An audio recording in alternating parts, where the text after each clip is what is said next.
Using the tools of practice entails hardship and arduous challenges. We rely on patience, endurance, and going without. We have to do it ourselves, experience it for ourselves, realize it ourselves. Scholars, however, tend to get confused a lot. For example, when they sit in meditation, as soon as their minds experience a teeny bit of tranquility, they start to think, hey, this must be first jhāna. This is how their minds work. And once those thoughts arise, the tranquility they'd experienced is shattered. Soon they start to think that it must have been the second jhāna they'd attained. Don't think and speculate about it. There aren't any billboards which announce which level of samādhi we're experiencing. The reality is completely different. There aren't any signs like the road signs that tell you, this way to Wat Nong Pa Pong.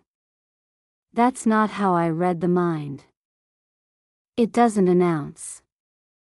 Although a number of highly esteemed scholars have written descriptions of the first, second, third, and fourth jhāna, what's written is merely external information. If the mind actually enters these states of profound peace, it doesn't know anything about those written descriptions. It knows, but what it knows isn't the same as the theory we study. If the scholars try to clutch their theory and drag it into their meditation, sitting and pondering, what could this be? Is this first jhāna yet? There. The peace is shattered, and they don't experience anything of real value. And why is that? Because there is desire, and once there's craving, what happens? The mind simultaneously withdraws out of the meditation. So it's necessary for all of us to relinquish thinking and speculation. Abandon them completely. Just take up the body, speech, and mind and delve entirely into the practice. Observe the workings of the mind, but don't lug the Dhamma books in there with you. Otherwise everything becomes a big mess, because nothing in those books corresponds precisely to the reality of the way things truly are. People who study a lot, who are full of theoretical knowledge, usually don't succeed in Dhamma practice. They get bogged down at the information level. The truth is, the heart and mind can't be measured by external standards.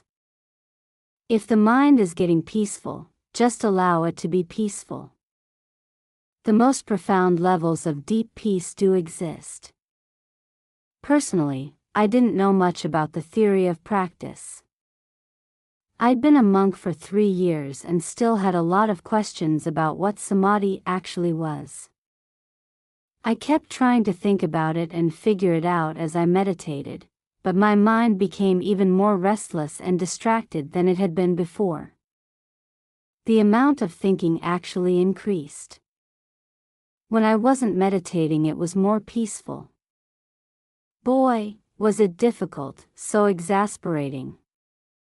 But even though I encountered so many obstacles, I never threw in the towel. I just kept on doing it. When I wasn't trying to do anything in particular, my mind was relatively at ease. But whenever I determined to make the mind unify in samādhi, it went out of control.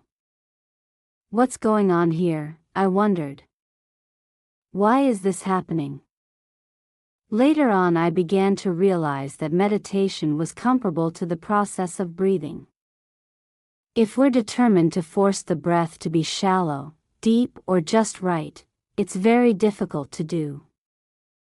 However, if we go for a stroll and we're not even aware of when we're breathing in or out, it's extremely relaxing. So I reflected, aha. Maybe that's the way it works. When a person is normally walking around in the course of the day, not focusing attention on their breath, does their breathing cause them suffering? No, they just feel relaxed. But when I'd sit down and vow with determination that I was going to make my mind peaceful, clinging and attachment set in. When I tried to control the breath to be shallow or deep, it just brought on more stress than I had before. Why? Because the willpower I was using was tainted with clinging and attachment. I didn't know what was going on. All that frustration and hardship was coming up because I was bringing craving into the meditation.